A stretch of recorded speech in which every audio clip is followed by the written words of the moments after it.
Shadow Slave. By Guiltythree. Chapter 1311, Temple of the Nightmare Spell. Consumed by despondence, Sunny tried to find solace in anger. But it was of no use. Then, Sunny tried to remind himself that the Anank he knew was just an apparition conjured by the spell. The real Anank, the true priestess of the nightmare spell who had lived in the real tomb of Ariel, was long dead, her spirit and bones taken by the great river. She had never met Sunny and Nephi's. She had never traveled to the far reaches of the future, or made delicious small pies for two complete strangers. In fact, it was not at all clear if the real Anank shared the same fate as the one he knew. The Serpent King had brought many challengers into the nightmare. After all, their actions had to have changed the flow of events within this version of the tomb of Ariel. Perhaps the real Weave was never destroyed by one of the 6 plagues, or had been wiped out entirely long before Anank was born. But telling himself that Anank was not real did not help either. It never did. Be it the first nightmare, the second, or the third, Sunny could not help but treat the people he met as real. With a heavy sigh, he turned to look at the magnificent structure they were approaching. It was an unusual one. Much larger than most buildings in Weave, it was situated in the very heart of the city, on a solitary island ship that floated some distance away from the rest. The artificial island was connected to the neighboring ones with rope bridges of white silk, resembling a spider sitting at the center of a vast web. The structure itself was tall and imposing, built of roughly cut black stone. Tattered white banners were hanging from its walls, fluttering in the wind. It looked nebulous and sinister, like a temple of some dark deity. Sunny had an idea who that deity was. Looking up, he saw a lonely figure standing on the roof of the numinous temple, looking down at the desolate ruin of Weave. The black silk of its long hair and tunic remained motionless despite the strong wind. He couldn't see the figure's face from the distance, but silhouetted against the azure sky, it seemed strangely grim. There you are. The Sin of Solace had finally shown himself after hiding somewhere for a long time. And yet, the Wraith was simply observing the ghost city from above instead of tormenting Sunny with snide remarks. Its behavior had been getting stranger and stranger ever since the start of the nightmare. Well, good. Stay away for as long as you want, you won't be missed. Paying attention to the apparition through one of the shadows, Sunny followed Anank across one of the rope bridges. As they got closer to the ominous temple, Sunny and Nephi's felt a strong sense of unease. However, the young priestess looked unperturbed. If anything, her expression grew calmer. This is the last place we will visit in Weave. Even her voice sounded lighter. Sunny hesitated for a few moments, then asked in a somewhat stifled tone, "Is this the Temple of Weaver?" Anank shook her head with a faint smile. "No, my lord. Weaver was elusive and had no desire to be worshipped. It is useless to worship the demon of fate, anyway. No matter how virtuous you are and how many offerings you make, fate will always remain uncaring, unchanged, and inevitable." She pointed to this dark temple. "No, this is the temple of the nightmare spell. Of the gift Weaver has given us to rely on instead of the gods, the demons, and of fate itself." Of fate itself. Sunny was once again faced with the fact the demon of fate seemed to have created the spell to resist the very thing that was supposed to be the source of their power. Maybe Weaver was bound by the chains of fate, just like I am bound by them, too. The sudden thought was both ominous and chilling. If even the demon of fate had not been able to escape its clutches, then how could Sunny ever hope to succeed where Weaver had failed? Still, despite everything that had happened, he still wanted to be free. That primal desire was rooted deep within his soul, smoldering, too vast and searing to be put out by shallow things like knowledge or wisdom. Even though Sunny had learned that there was no such thing as true freedom, at least not without sacrificing everything one held dear, he still stubbornly clung to the desperate wish of breaking free of his bonds. It was just that the tumultuous twists and turns of his strange life had dampened that fiery hope a little. He sighed, then glanced at Nephi's with a guarded expression. She was not going to do something extreme like burning the temple of the spell down, was she? Anank might have been sincerely devoted to them, but Sunny doubted that the young priestess would just watch silently as her home was destroyed. And although it was sometimes easy to forget because of her gentle temperament, she was still a true saint. Even if she wasn't, Sunny simply did not want to fight Anank. Luckily, Nephi seemed to be holding back her hatred for the sake of their kind guide. She had been raised by her grandmother, after all. Even though Neff had not shown it, meeting Anank must have pulled at the strings of her heart, which still existed, no matter how abused, neglected, and ravaged by torment it was. Let's hurry inside. Oblivious to the hidden conflict between her faith and the people she considered to be its apostles, the young priestess headed toward the gates of the sinister temple with a smile on her lips. Sunny and Nephi's followed, neither of them saying anything. Soon, they passed through the dark entrance and found themselves within a vast hall. Its interior was shrouded in darkness, creating a solemn and mysterious atmosphere, for everyone except Sunny, of course, who could see everything just fine. Narrow beams of stark sunlight were falling from the elaborately carved light wells in the ceiling, intertwined in a complicated pattern. The Temple of the Nightmare spell looked frightening and sinister on the outside, but its interior was quietly beautiful. The intricate tapestry of falling light resembled the breathtaking weave of the inner workings of the spell, while the darkness of the vast hall was like the lightless void between dream and reality where it was hiding. It was strangely peaceful here. What caught Sunny's eye, however, were the white tapestries of enormous spiderwebs growing freely between the columns and support beams of the hall. He shifted uncomfortably and pointed to them, mentally preparing for battle. I think an abomination did make a nest in the ruins. Anank looked at him in confusion for a moment, then chuckled. Her melodious laughter echoed under the roof of the dark hall. No need to be alarmed, my lord. The spider silk has always been here. No one knows what the demon of fate looks like, you see. Which is why they are often depicted as a spider. Because of that, spiders were akin to sacred animals to us followers of Weaver. It was forbidden to harm a spider or its web, and we lived peacefully side by side with many. She swept her gaze across the interior of the temple, her eyes growing wistful. I spent my youth in this temple, learning the duties of a priestess from my mother. The spiders who lived here were my friends. They are all gone now, of course.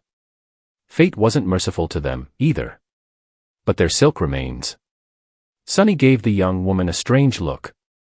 So, little Anank was friends with spiders. She must have been one hell of a creepy girl. But then again, who was he to judge? Sunny had never been a well-adjusted child himself. At least I didn't have to deal with all this sticky web. Gods, living in this temple must have been annoying. As he thought that, his gaze finally settled on a mass of roughly cut stone towering in the center of the hall. It resembled a wide pillar that had been broken by a devastating blow and then damaged by unbearable heat, its upper part deformed like a melted candle. The widest beam of sunlight fell vertically on the stone pillar, bathing it in blinding white radiance. Walking closer, Sunny noticed that the whole mass of stone was covered by engravings. There had been many scenes depicted on it once, it seemed, but now, only one remained. He shivered.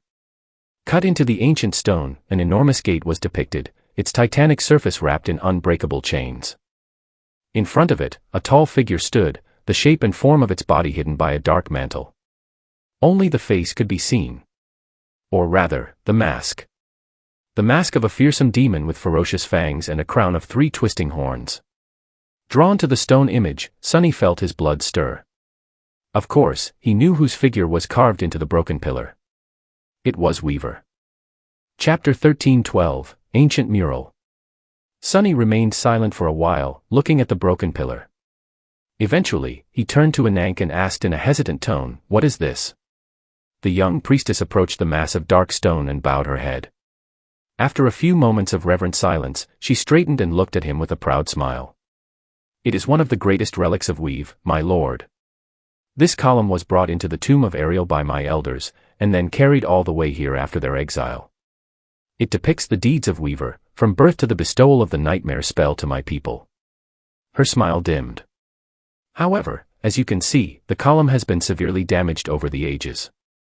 Now, only this one image remains." Sunny frowned and stared at chains wrapped around the titanic gate. For whatever reason, just looking at them made him feel deeply uncomfortable. But what is its meaning? His voice was full of both curiosity and apprehension. Anank stepped closer to the broken pillar and studied the ancient engraving for a few moments in solemn silence. Then, she said in a melodious tone, "This is a fragment of the mural that tells the story of one of Weaver's greatest deeds. The story of how the wandering daemon braved the eternal abyss." The frown on Sunny's face deepened. He briefly glanced at Nephi's and said, "The eternal abyss." Do you mean the primordial void? The young priestess nodded. Yes. After the gods sealed the void, Weaver was the only one who managed to enter it. Or, rather, the only one of those who had entered it who managed to return alive. At least that is what the legends say. Sunny raised an eyebrow. He knew that the gods had sealed the eternal void, from which they were born. He also knew that the unknown were, most likely, the creatures of that void, while the unknown was a specific being that had somehow given life to the 7 demons. And that the reflection of either the former or the latter was forever frozen in the depths of Weaver's eyes. Was that how the demon of fate had ended up carrying the reflection of the unknown within their pupils? By entering the void and witnessing its horror? If so, Sunny wasn't sure if the depiction on the pillar had anything to do with how that event had happened. He doubted that there was an actual gate, no matter how impressive, that barred the way into the eternal void. What kind of gate could seal something that was much greater and more ancient than even the gods? He also was uncertain that Weaver had actually physically entered the void. Of course, it was possible. But there was another probability, as well. The strings of fate stretched from the past into the future. The demon of fate had obviously been much more capable of looking at them than Sunny was. What if Weaver had simply traced the great tapestry of fate all the way back to its origin? To the point when the world had not existed yet, and all there was a vast and ever-changing void. If so, then using the enchantment was much more perilous than Sunny had thought. And he already considered it deadly. In fact, now that he knew that simply knowing certain things could corrupt living beings, he saw the ability to perceive the strings of fate in a new light. Dangerous. Of course, there was still the possibility that Weaver had indeed ventured into the eternal void physically. Maybe that was how they had ended up having to sever their arm in the Ebony Tower. Although timing did not really make sense for that to happen. He remained silent for a bit, then asked in a dry tone, and why, exactly, did Weaver do such a thing?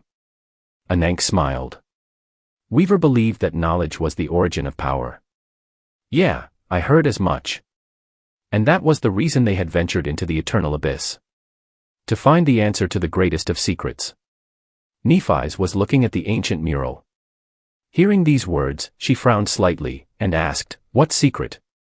The young priestess laughed. "How would mortals like us know? Some legends say that the demon of fate wanted to gain knowledge of the origin of the gods. Others say that it was Weaver's own origin that they sought to uncover. Perhaps it was both." Sunny stared at her for a moment. Perhaps the two are one and the same. Anank shook her head. Whatever it was that Weaver had learned in the abyss is not that important, really. What matters more is that witnessing the eternal void gave the demon of fate the first reason to create the nightmare spell. That is what we, its priests, believe. So while this mural does not depict the inception of the nightmare spell, it does depict the inception of the idea of it. Which is why the remains of this column is the greatest relic of Weave. Sunny tilted his head. What? What does the eternal void have to do with the nightmare spell? That's the first time I'm hearing about this. Wasn't Anank contradicting herself? Before, she had said that the purpose of the nightmare spell was to give living beings a chance to save themselves from the annihilation of the Doom War. But then again, she was a priestess, and religious beliefs were rarely bound by reason. Contradictions were par for the course, and for the same reason, Sunny had to take everything Anank said with a grain of salt.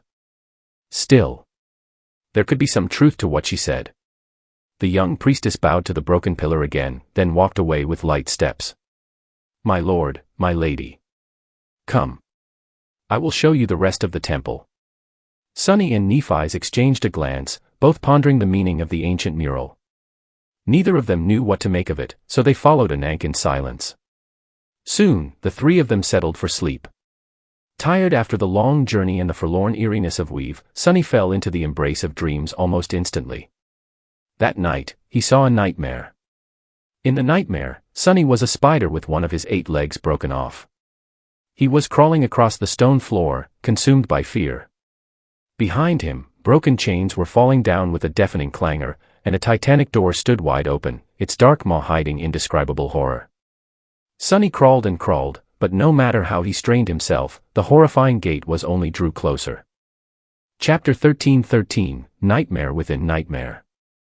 Sonny dreamt of a titanic gate that stood wide open, something boundless and entirely alien hiding in the darkness of its colossal maw. He was a spider with a severed leg, crawling away as broken chains fell to the ground all around him.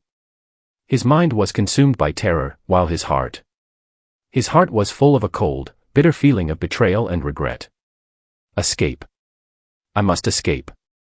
Sonny pushed his small body across the stone floor. There were beautiful webs veiling the vast hall of the temple, their silk threads weaved into a grandiose tapestry. A spark flew, and a moment later, the webs were engulfed in fire.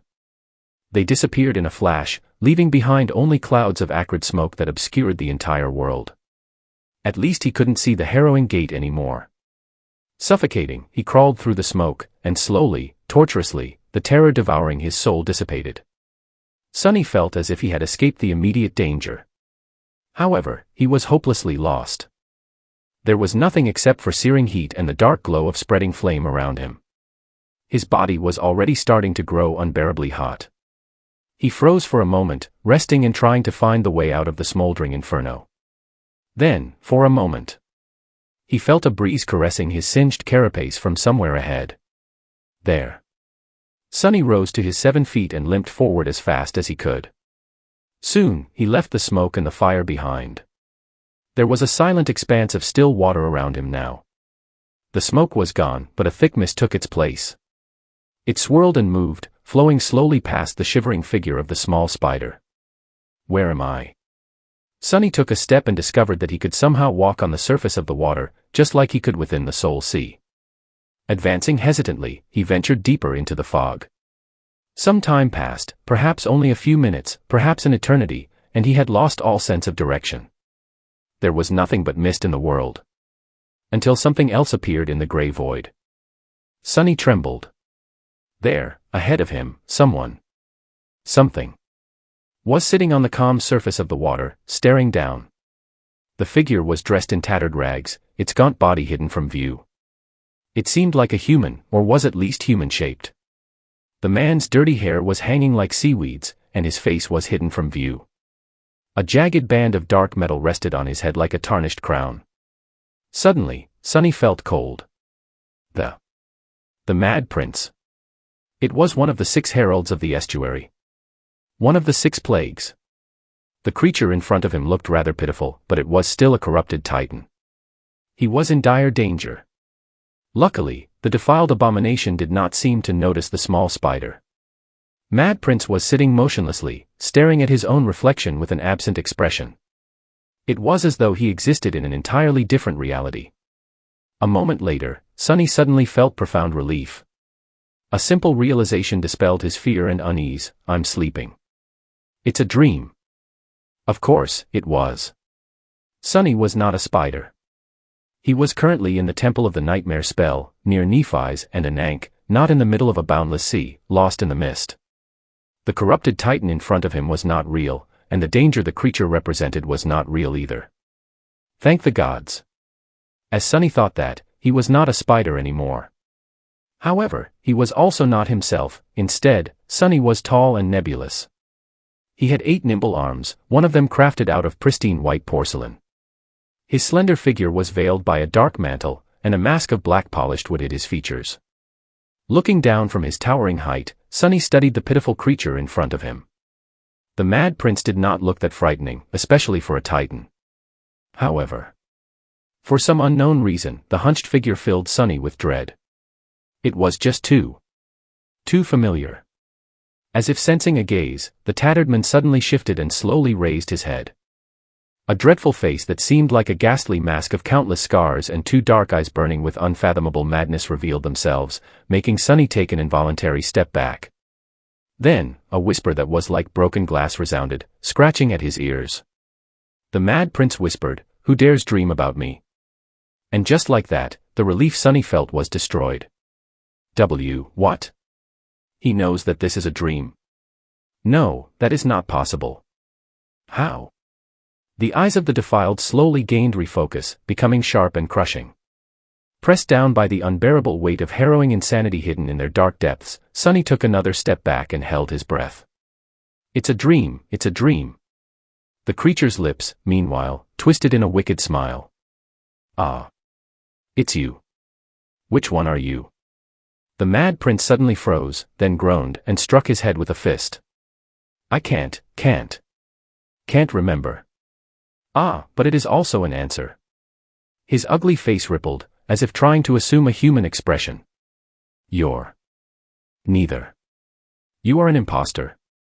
The creature's voice suddenly grew dark and vicious. You murderer. An unhinged laugh escaped his lips, and then, the Mad Prince slowly rose. His tattered rags moved, shrouded in mist. As Sunny took another step back, desperately trying to wake up, the defiled took a step forward. How about it, murderer? Come closer. I'll tell you a secret. You deserve that much. There was suddenly nowhere to go. The gray mist became solid, blocking all paths to retreat. And Sunny. Sunny was, indeed, curious. Curious against his will. He was a great lover of secrets, after all. As he shuddered, feeling his thoughts spin out of control, there was suddenly a presence between him and the Mad Prince. Someone else was standing there, blocking the view of the mad creature with his back. It was a young man in a black tunic, with long raven black hair and a grim expression on his pale face. The Sin of Solace. What is he doing here? The wraith seemed uncharacteristically serious as he stared the Mad Prince down. Without turning his head, the apparition said in a voice that was neither snide nor mocking. Instead, it was grave. What are you doing, fool? Summon your horse and get out of here. Hurry.